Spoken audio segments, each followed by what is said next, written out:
Namaste to Guruji, Jai Guruji to Pyari Sat Sangat. My apologies that during the weekdays we cannot have a live session, and there is nothing that comes close to doing a live session, having a collaborative forum where we can talk to each other and hear from each other. But unfortunately, due to my weekly schedule, business days was just not possible. So please accept my humble apologies. With that in mind, without any further ado, I would like to continue the reading seva. So I will proceed with the next chapter from the coffee table book, and you should be able to see the pictures from Shilpi Aunty in your chat. So over these dozen years of my association with Guruji since 1995, many instances of his divine help have come to pass. Once we had bought a land near Chandigarh in Dabkaudi village. Guruji asked us to put up a tube well and grow vegetables there. The land was drilled for water. The bore went down 420 feet but found no water. A survey was done and it was found that the land did not have water. We went to Guruji in Delhi and told him about the survey. He told us to drill at a particular spot. Water gushed out. There was so much water that the pipes were in danger of bursting. And strangely, for groundwater, the water was sweet and brought out blue pebbles with it. We left for Delhi to thank Guruji. He said, Guru Nanak Dev Ji took out water from that spot near where he was sitting. I have taken out water in your land sitting here in Delhi, and this water has come out after 100 years. The village of Dabkaudi was astonished. Guruji admonished us not to sell the water or else the well would dry up. So this is Guruji's Mahima, कि जो गुरुजी अपनी जुबान से जो बात निकाल दें वो पत्थर की लकीर है, संगत जी. And I'll read one more satsang before I switch to the other book. This satsang is from Colonel Joshi uncle, and we often used to call him Guruji's ADC because वो हमेशा गुरुजी के साथ ही नजर आते थे. And we had a very nice Fauji connection with Joshi uncle.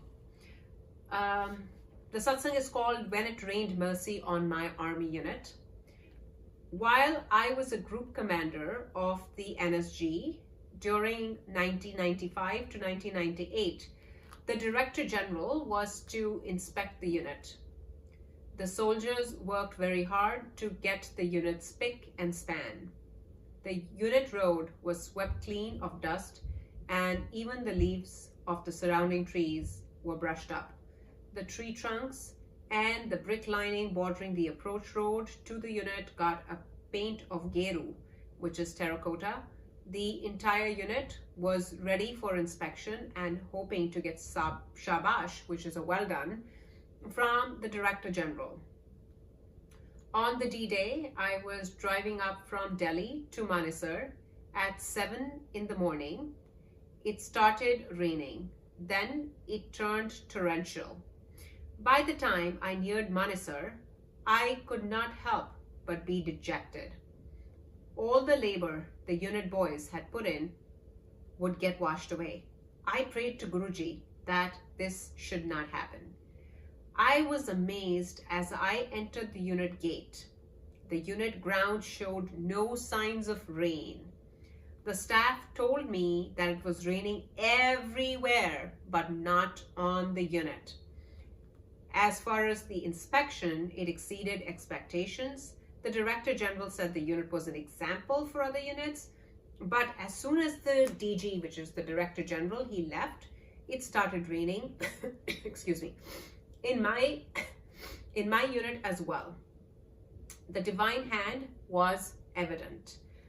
A devotee's sincere prayer had been enough to bring forth Guruji's grace.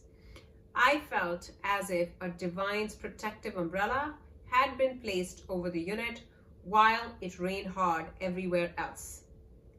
In the evening, when I went to Empire State, Guruji remarked on that event, testifying that it was he who had kept the rain from spoiling the show. Guruji takes care of me and my family in every way, Shukrana Guruji, as this incident shows. I have no words to thank the one who is above all. So, Shukrana Guruji, Jai Guruji, वो कौन सी force है, वो कौन सी ताकत है जो बारिश को एक सर्टेन अमाउंट तक रोक के रख सकती है जब आसपास के सारे एरिया में बारिश हो रही हो, लेकिन खाली जो यूनिट का एरिया था वो सूखा था, क्योंकि गुरुजी अपने भक्त की पुकार, अपने भक्त की अरदास सुन रहे थे, जिन्होंने प्रार्थना करी थी गुरु साहिब से कि आज गुरुजी मेरी इंस्पेक्शन है, सारे जवानों की मेहनत बेकार जाएगी, सो प्लीज कृपा करना। और गुरुजी कृपा ही करते हैं। एक और सत्संग पढ़ते हैं।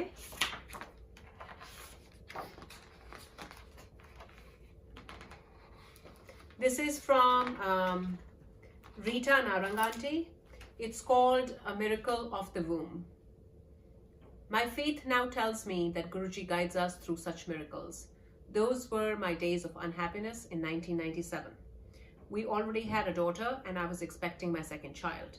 The sex determination test in the 5th month told us that this would be another girl. We were desperate for a baby boy. We did not give up hope. I prayed and prayed, not giving up when the test in the 9th month said this would be a girl. We have been taught that with enough of faith, you can even move the mountains. So I kept knocking the doors of Lord Shiva. I would pray with all my faith, sincerity, and devotion. When the child was born, Lord Shiva had answered our prayers. We were blessed with a baby boy. But there was a problem. The child, though a boy, had female traits. Then I got the summons from Guruji. Trembling with uncertainty, I came into his presence. Go have your langar, Guruji told me when I was ushered in for my first darshan. As ordered, I had my langar, and then with a mixture of fear and hope, I sat at Guruji's feet, soaking in all the affection that he showed on me. So, you were told that you would have a girl till the 9th month, but you had a boy, he said. I was awestruck. How could Guruji know all this when I am meeting him for the first time? But I nodded in acceptance. Then came his masterly assurance of love, protection, and affection. Do not worry, the child will not have any female traits. Just partake this prasad. And he blessed me. Now my child is a healthy boy, and I can never forget this miracle, nor can we imagine our life without praying to Guruji. Guruji is it. He is our be all, our end all. And अगर हमारी life में कोई गति है तो वो गुरुजी के चरणों में है, क्योंकि सिर्फ एक पूर्ण गुरु है जो हम सबको भव सागर से पार लगा सकता है. One more short one, and I'm sorry I don't feel like stopping, is Jetra Uncle Satsang, which is called The Sweet Cure for Diabetes. My mother was in her late 70s. She suffered from diabetes, for which she used to get an insulin injection every day. She also had heart and liver problems, arthritis, and poor digestion. She was hesitant to come to Guruji since the arthritis hindered her from sitting on the floor. On the family's persuasion, she mustered courage and started coming to Guruji. On the very first day, Guruji gave her a handful of barfi, which is an Indian sweet, as prasad. With the fact that she had diabetes in the back of mind, she ate a small piece and kept the rest aside for her children. Exactly the same thing, Sangaji, happened with my mom. She was heavily diabetic and a skeptic too. And she felt कि गुरुजी अपने हाथों से इतना प्रसाद दे रहे हैं तो जरूर, मतलब जब वो मीठा नहीं भी खाती इतना ज्यादा तो उनकी शुगर की बैंड बजी होती है और आज तो बारी बारी गुरुजी कभी मिठाई कभी अमृति खिला रहे हैं. And for first timers it raises red flags because you're like, okay, I'm a sugar patient, this is an absolute no for me, what should I do? So I'm sure this is the same sort of mindset being described here. There was such a big gathering that Guruji possibly couldn't have seen this exactly. We think we know it all and we'll be able to hide it. But Guruji is Jani Jan. But the omniscient Sadguru can see and hear everything everywhere. He called her to him again and gave her more barfi than earlier and told her to eat it at the Sangat itself. She did so, and soon enough the doctor treating her stopped the insulin injections, something that in the world of medicine is not possible. Yes, Sangatji, in Guruji's dar, even the word impossible is I am possible. Anything is possible in Guruji's world. But as Guruji's devotees say, where science ends, Guruji begins. Her arthritis too showed improvement, and she could bend and cross her legs easily and sit for hours together. And of course, her heart was better and the dosage of medicines decreased considerably. All this happened without ever telling Guruji about her problems and seeking his help. There is no doubt that Guruji is present everywhere. He knows everything without our telling him and can do anything. He takes absolute care of his followers and their problems and does whatever is in our best interest. Sure enough.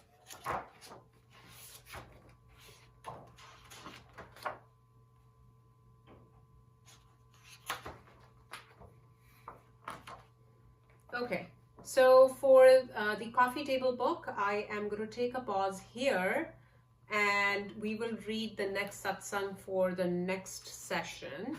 And we are going to pivot to the other book called Surcharged with Divine Love.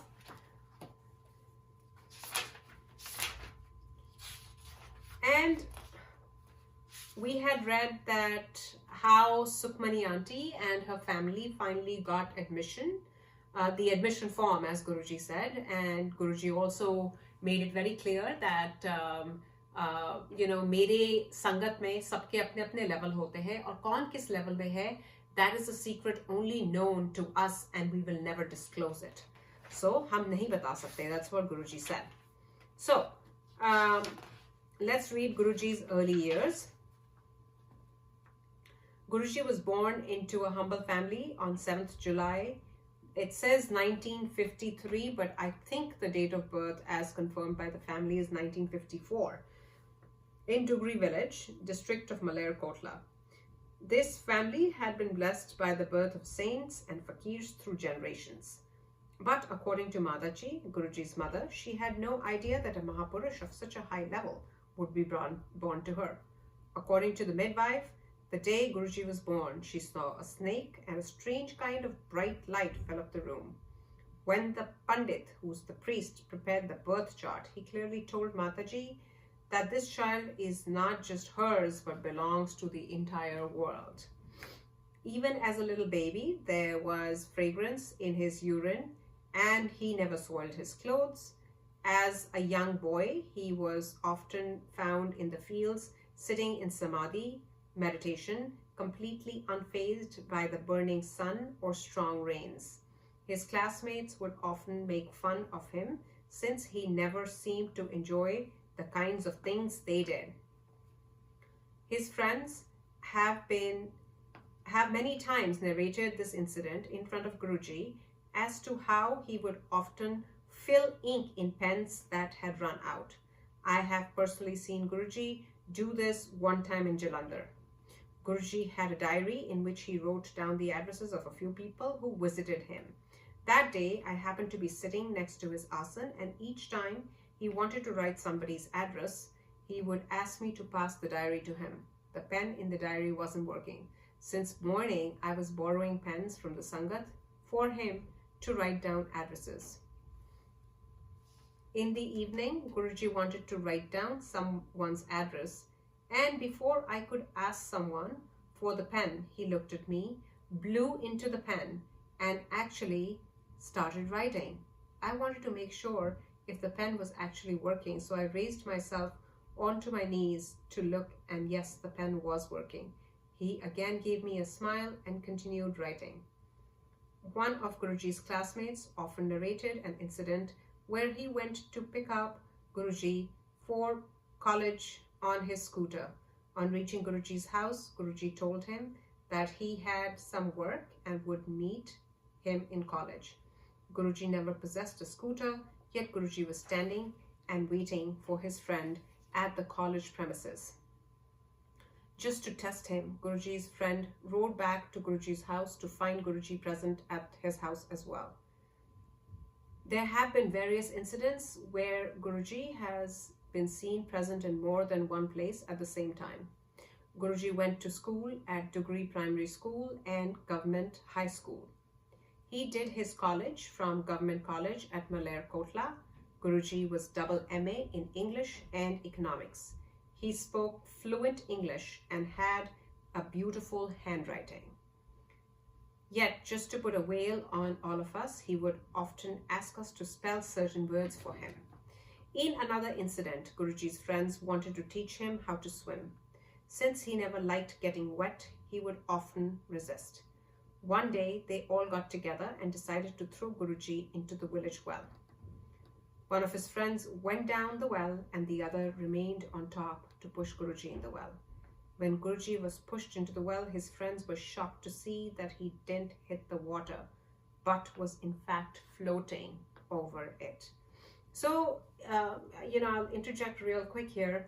I don't mean to break the flow of reading, but Guruji, just कहते हैं ना वो trailers, छोटी झलकियाँ, that snippets, he would show to his sangat from time to time. But I think कि वो भी गुरुजी का design था कि हम देखकर भी, सुन के भी, जान के भी, for most part, अनजान रहे. His friends got scared, and before they knew it, Guruji was out of the well besides them with his clothes completely dry. No one till today understood how Guruji came out or why he didn't hit the water. Guruji disliked getting dirty or having his clothes soiled. He was not keen on doing the typical chores in the agricultural fields. One day, Guruji's father insisted he work with them in the rice fields. Just as his father was about to push him in the fields, two men came on a scooter and said Guruji was wanted somewhere and took Guruji away from him. Mataji would often send Guruji to get wheat or maize ground from the village grinding mill. He would take the wheat and maize from home, and after having it ground, he would distribute amongst the poor and needy. One day, Guruji brought a truckload of people home at night and, much to the annoyance of his mother, asked her to prepare food for all of them. After feeding them, he distributed woven mats made by his mother amongst them and asked them all to rest until he finally let them go early morning. My God, so fortunate. On being asked why he did such a thing, he told his family that he had not stopped them and brought them home. They would have died in an accident. He had no inhibitions about going into the graveyard at night and would often be found meditating there for hours. Much to the dislike of the family, he often kept the company of sages. Guruji left his village and home in 1975, as reported by his classmates. And after college, he briefly worked for the Punjab Education Board in its field office at Sangrur as a clerical assistant in 1983. Guruji told us that by the age of 8, he had full control over his desires. He devoted all his time to meditation. Guruji's father never believed nor liked Guruji's way of life. He thought his son was nothing but a fraud godman until a day in Jalandhar temple when in early hours he woke up to a strange sound. He saw Guruji walk into a room with a big lion behind him. He got scared and woke up the caretakers only to be told that the particular room is locked and Guruji is sitting in meditation. After that day, Guruji's father understood that his son was no ordinary human being and that he was special. Let's read the next chapter. Curing my mother. When we met Guruji, my mother wasn't keeping very well. She was putting on weight without any reason and her complexion was turning dark. We went to every skin doctor, beautician and pundits, but none could tell us what was wrong with her. My elder sister used to get the feeling that our mother would not be with us for very long. On the second day of our meeting, Guruji called my mother to the asan. Get your car to the door. I have to go make a phone call. My mother brought the car to the gate and Guruji sat in the front with my sister at the back. They went to the army cantonment. No, not this road. I think we should take the other road, said Guruji. Each time they would make a turn, my mother didn't understand what was happening, but she carried on Guruji's instructions. Finally, he said, stop the next car that turns around the corner. It will be a black Fiat. As soon as he said that, black Fiat turned the corner and Mom stopped it. It belonged to one of Guruji's disciples. When they saw Guruji, they stopped and got down to touch Guruji's feet. Then they took Guruji, Mom and my sister to their home. He made the required phone call and finally told Mom to drop him back at the temple. It was almost 2 a.m. when Guruji came back to the temple. My grandfather and I, besides the caretakers, were the only ones in the temple. I was unhappy about the fact that Guruji took my sister out for an outing and I was not even asked. Sitting there sulking and waiting, I almost went off to sleep when I finally heard them all back. As soon as Guruji entered, he said, Aaj kalyan karta tera, meaning today I have done something major for your welfare. I wondered why he's telling me about the welfare when I wasn't even asked to accompany him. I was sulking big time. That night, as my mother drove down home to Ludhiana, she felt unwell. She saw the speedometer at 90, yet she felt that she wasn't driving. She never saw any towns or other vehicles on the road. When she reached home, she never told anyone about what she felt and put it down. No tiredness. Next day, as we entered the temple, Guruji was waiting for us. Sukhmani Aunty, kal gaddi 90 te chal rahi si. Sukhmani Aunty, you were driving at 90 kilometers per hour. My mother immediately understood that she wasn't driving, but it was Guruji who himself was controlling everything, just like our life. Kal main tera sara tuna apne utte le liya. Tuna itna strong si कि सिर्फ एक महापुरुष ही कर सकता सी. तू 45 दी उम्र cross नहीं करनी सी, तेरी डेथ ही हो जानी सी, कोई देख नहीं सकता सी. तेरे बाद ये टूना सुखमनी विच ते उसके बाद उसके आगे बच्चे विच जाना सी. Yesterday, I took all the black magic done on you onto myself. Your black magic could be taken off by a true Mahapurush only. You would not have crossed the age of 45 and would have died a death that your family could not see.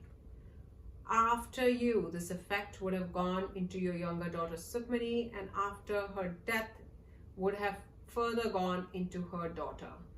This is when I understood why Guruji came to the temple and said to me, Kalyan ho gaya tera. On hearing this, my sister and I started crying. I asked Guruji, this time you have removed it. What if someone does it again? मैं थानू सारियां नू अपनी शरण विच ले लिया है.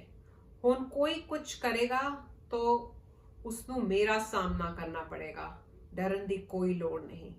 Wow. So what this basically means is that I have taken you all under my wing. If anyone tries it again, he will have to deal with me. You have nothing to fear. I was so hurt on knowing that someone in my own family had wanted to hurt us so badly. I asked Guruji, how can someone ruin another person's life like this? Won't you punish him? Is there a punishment for such cruelty? Yes, he said. People who indulge in black magic will have to face severe punishment in hell because they're harming people and interfering with God's plans. He also said 99% of the people today indulge in black magic and visit tantrics to find shortcuts through their problems. They don't know what seeds they are sowing. That day it finally struck me that he actually was the Guru who changed destinies. He had certainly changed ours. Tenu new life ditti, Sukhi Aunty Eshkar. I have given you a new life, Sukhi Aunty, enjoy, said Guruji. And we all fell at his feet and thanked him from the core of our hearts. Today, envy and jealousy reign supreme. People are not happy to see others happy or prosper. Thus, they resort to black magic to harm others. All those who think they can alter the conditions of their existing lives for the better by the use of black magic or tantric knowledge, or think they can hurt people who have hurt them by using such powers, don't know that they may be able to achieve their desired goal for a while, but what they don't know is that they will end up paying for it heavily. The only way to protect yourself and your family from evil influences of black magic is to come under the protection of a true Mahapurush and prayers. Prayers said with a true intent and a pure heart have the power to alter or cure anything. Devote yourselves to prayers, seek blessings of a true Guru, and sit in his Sangat if you wish to evade evil influences. Only a true Guru has the power and authority over evil. Okay, so for today we will take a pause here, and I miss the fact that I'm not able to interact and hear from the fellow Sangat Parivar. But rest assured, we can double the time over the weekends. Thank you for listening to me. Thank you for your patience, and thank you for your flexibility with me. Jai Guruji, stay blessed. Sada Shukrana Maharaj. Om Namah Shivaya, Shivji Sada Sahai. Om Namah Shivaya, Guruji Sada Sahai. Jai Guruji.